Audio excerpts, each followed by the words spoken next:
Halo anak-anakku sekalian. Pada kesempatan kali ini kita akan belajar bagaimana cara menentukan watak tokoh dalam dongeng. Berikut penjelasannya. Nah, watak itu apa sih? Watak itu bisa disebut juga sebagai karakter atau sifat dari tokoh tersebut. Kemudian, bagaimana sih cara kita mengetahui karakter atau watak seseorang di dalam cerita? Watak tokoh dalam cerita bisa kita ketahui pertama bisa dilihat dari perkataannya atau ucapannya. Yang kedua bisa kita lihat dari perbuatannya atau perilakunya. Kemudian yang ketiga, watak tokoh bisa dilihat dari kalimatnya atau bisa disebutkan secara langsung dalam teks tersebut. Nah, apabila watak tersebut sudah disebutkan secara langsung dalam teks cerita, maka watak tersebut dinamakan watak secara tersurat di dalam teks cerita. Nah, coba perhatikan, di sini ada contoh teks cerita. Kita tentukan bersama-sama bagaimana cara menentukan watak tokoh dalam teks cerita tersebut. Kita baca bersama-sama ya. Widi adalah seorang anak yang ramah. Dia selalu tersenyum bila bertemu dengan teman-temannya di sekolah. Kepada guru-guru di sekolah, Widi juga selalu mengucapkan salam, menyapa, dan bersalaman setiap kali bertemu di jalan.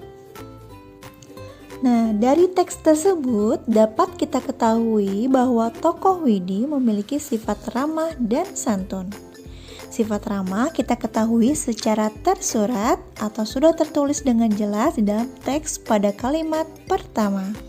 Sedangkan karakter santun bisa kita ketahui dari perilaku, tindakan, atau perbuatan Widi yang selalu menyapa, tersenyum, mengucapkan salam, dan bersalaman dengan gurunya bila bertemu di jalan.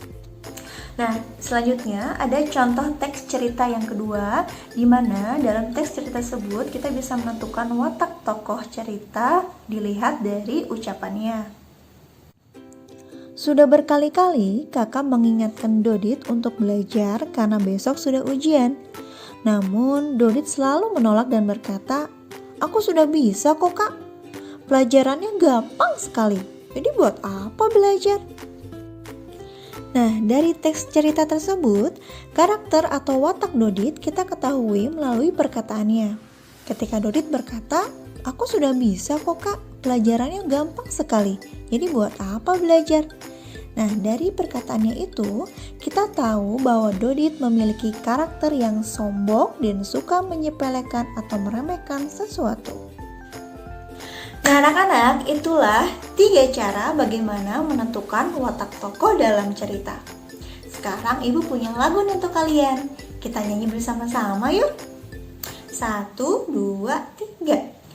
Ada 3 cara menentukan watak tokoh dalam dongeng. Kita lihat dari 1 kalimatnya, 2 ucapannya, 3 kita lihat dari sikapnya.